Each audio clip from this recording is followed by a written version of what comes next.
everything that happened back then, you weren't the only person that was in this situation. No, not at all. But no one would talk about it. Why do you think that was? The shame, the guilt, the embarrassment. If I don't say anything, no one will know. Maybe no one saw it.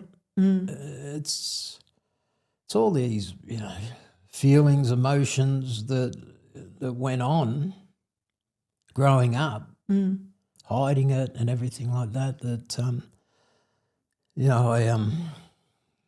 I wasn't an alcoholic young, but I did start drinking about 12. Experimenting with it, and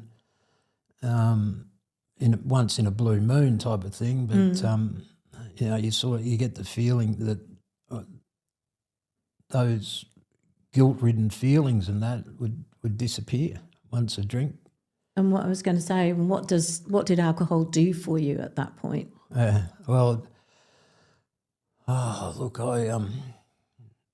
struggled with having friendships, or my brothers. We were pretty rough and rugged, I'd say. We that competitive that if my middle brother or my oldest brother, beat me at something, I'd want to throw the bat at him. It was a competitive upbringing.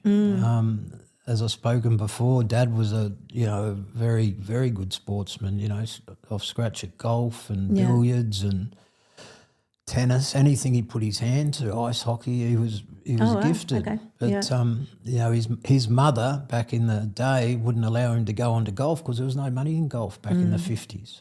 And that, so he went and worked at the Abbott, become a butcher and livestock agent. So, with everything that happened to you, Rod, and this started at a very young age, so we're talking 8 or 9, or was it younger than that? Yeah, 8 or 9, but there would have been instances, when they were lurking. They were library teachers, so he was always around. But I remember, 8 and 9. So despite all of that, you went on to play 10 years for St Kilda?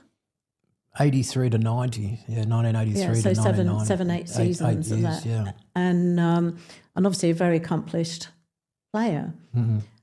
During that time, the abuse was going on the whole time.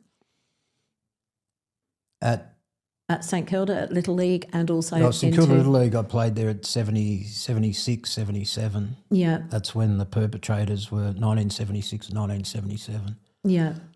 Yeah. And you continued, I mean, your career was